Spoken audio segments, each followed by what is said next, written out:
Buongiorno e benvenuti a questo appuntamento con l'informazione su Telefriuli. In apertura purtroppo un lutto che ha colpito il soccorso alpino, il soccorso speleologico di Maniago. Infatti non ce l'ha fatta l'uomo caduto nel torrente Meduna questo pomeriggio. Si tratta di Andrea Dalfarra, 46 anni, residente a Vaionte, originario da parte di madre di Erto. Era un tecnico del soccorso alpino e speleologico della stazione di Maniago dal 2011.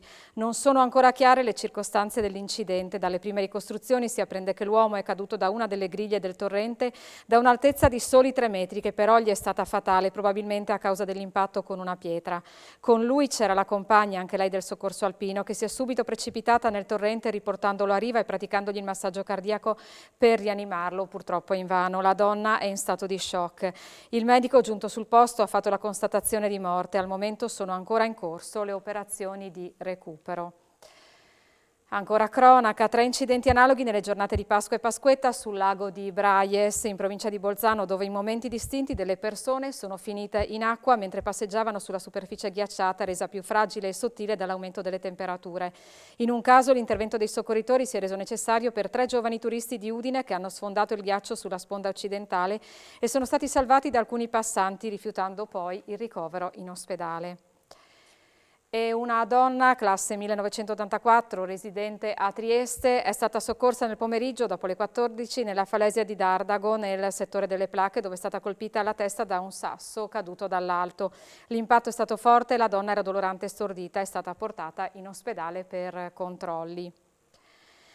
Cambiamo argomento. Come prevedibile, in questa prima Pasquetta post-Covid, le spiagge di Lignano sono state letteralmente prese d'assalto. Con gli ombrelloni che saranno posizionati a breve, famiglie, gruppi e tanti turisti da tutta la regione hanno approfittato per trascorrere una giornata all'aperto tra il litorale e la cittadina. Bar e ristoranti hanno fatto il pieno di avventori, i negozi del centro, aperti per l'occasione, hanno invogliato allo shopping. Importante anche il numero di turisti provenienti dall'Austria. Anche per loro questa è stata l'occasione per un primo assaggio di vacanza al mare. E c'è anche chi a Pasquetta ha azzardato il bagno in mare. Andiamo.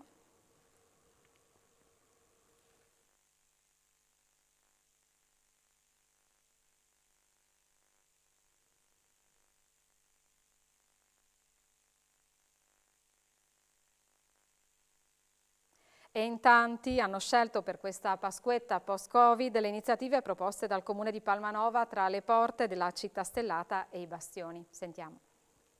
Una giornata soleggiata ha favorito l'afflusso di persone alla Pasquetta a Palmanova, che ha fatto registrare un numero di presenze più importante rispetto agli ultimi appuntamenti. Questa mattina il via alle attività all'aria aperta tra Porta Udine e Porta Cividale, ai giochi per bambini, ai picnic nel Parco Storico dei Bastioni, alle visite guidate alla Fortezza e, in Piazza Grande, mercato straordinario e degli hobbisti, appuntamento clou del pomeriggio.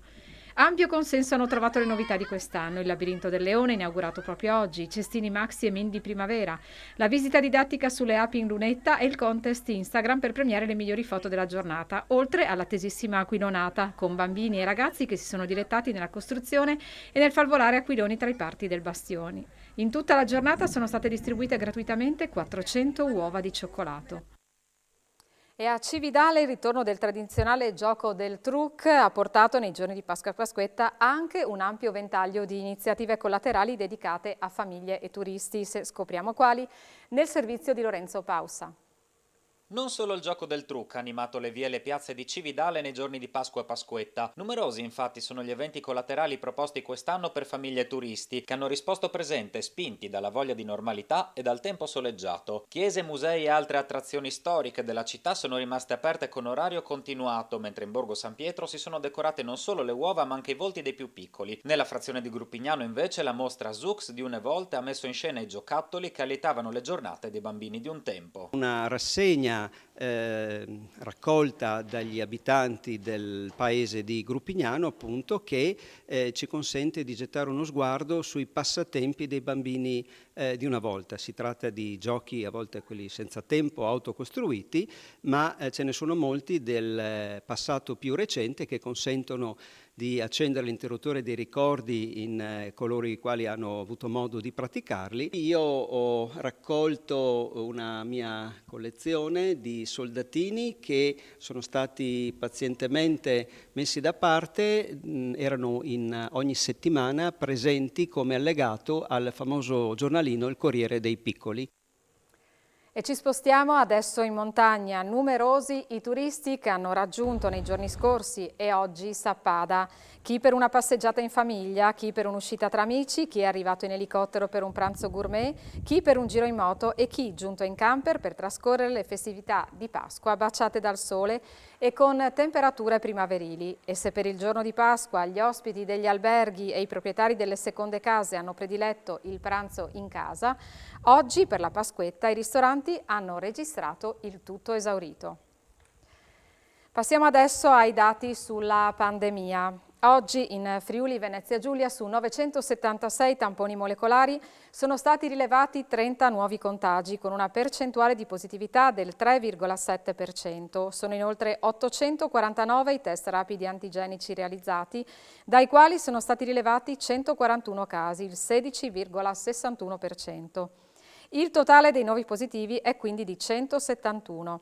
Aumentano le persone ricoverate in terapia intensiva che passano da 3 a 4 e quelle ospedalizzate in altri reparti che ieri erano 147 e oggi 155. Oggi non si registrano decessi, scendono le persone in isolamento, oggi 23.918. Per quanto riguarda l'andamento della diffusione del virus tra la popolazione, le fasce più colpite sono la 60-69 anni e la 50-59 anni. Per quanto riguarda il sistema sanitario regionale sono state rilevate 10 positività. Infine, relativamente alle residenze per anziani del Friuli Venezia Giulia, si registra il contagio di 3 ospiti e 2 operatori. L'obbligo di mascherine al chiuso, secondo me, andrebbe un pochino prorogato. Vediamo come vanno avanti i dati, perché se si conferma questo RT inferiore a 1, allora via via dovrebbe finire questa onda e se termina questa onda, allora lasciamo andare anche questo. Così all'ANSA il direttore sanitario dell'IRCS Galeazzi di Milano, Fabrizio Pregliasco, in merito allo stop dell'uso delle mascherine al chiuso che dovrebbe partire dal 1° maggio, ma per il quale si attende una decisione su un'eventuale proroga. In questa fase, dice Pregliasco, dobbiamo aprire in progressione e purtroppo credo che questi giorni di Pasqua potranno essere un elemento di rischio rispetto all'effetto che potremo vedere fra 15 giorni. Diverso è il discorso della mascherina per soggetti fragili o persone che li assistono. Per queste categorie bisogna assolutamente continuare a indossarla. Continuiamo a usarla ma con buon senso nell'ottica delle situazioni di rischio, conclude Pregliasco. E sulla 4ª dose, stesso discorso.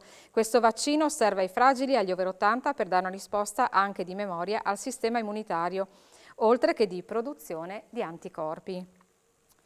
Voltiamo pagina.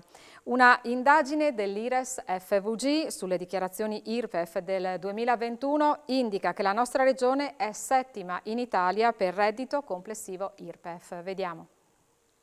Il Friuli Venezia Giulia, in base alle dichiarazioni presentate nel 2021 e riferite all'anno precedente, si colloca al 7° posto a livello nazionale per reddito complessivo medio dichiarato ai fini IRPEF, 22.559 euro, 171 in meno rispetto all'anno scorso.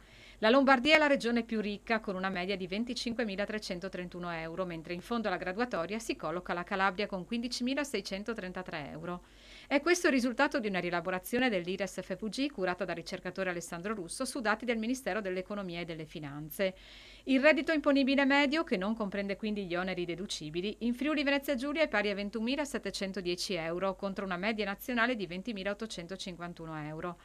A livello provinciale Trieste presenta il valore più elevato, ossia un reddito imponibile medio pari a 23.376 euro, mentre Gorizia registra quello più basso, 20.653 euro. Trieste risulta anche l'8ª provincia a livello nazionale, l'anno precedente era 10ª, e la seconda del Triveneto dopo Bolzano. Recupero del Cinema Cristallo e realizzazione di un'arena con 4.000 posti per poter ospitare iniziative di rilievo all'interno del Parco delle Rose. Sono le principali opere su cui punta l'amministrazione di Grado per arricchire di servizi la località turistica. Vediamo.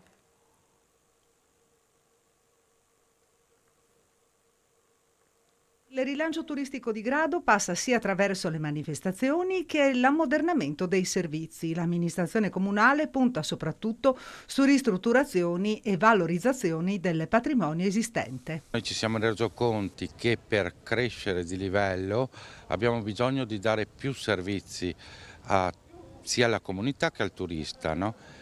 Di conseguenza stiamo lavorando molto su infrastrutture, ristrutturazione di vecchi edifici. Faccio un esempio, il Cinema Cristallo.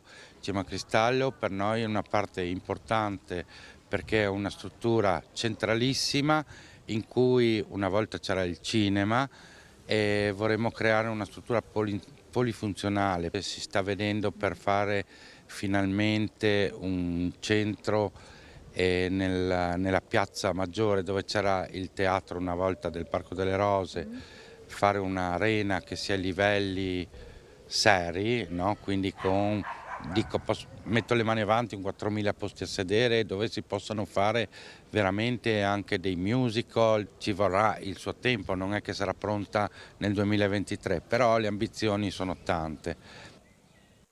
E in chiusura lo sport, il calcio. Oggi si è giocata la 35esima giornata in Serie B. La sconfitta subita al Tegil dal Pordenone per 4-1 contro Benevento sancisce la matematica retrocessione per la squadra neroverde dopo 2 anni di cadetteria. Si chiude con un verdetto anticipato, quindi già la 35esima giornata, una stagione travagliata che ha visto 3 allenatori diversi sulla panchina dei Ramarri. Ora bisognerà ripartire dalla Serie C con nomi nuovi in campo, in panchina e forse anche nella dirigenza con Berrettoni che sembra destinato a lasciare. E per questa sera è tutto, io vi ringrazio per essere stati con noi e vi auguro una buona serata.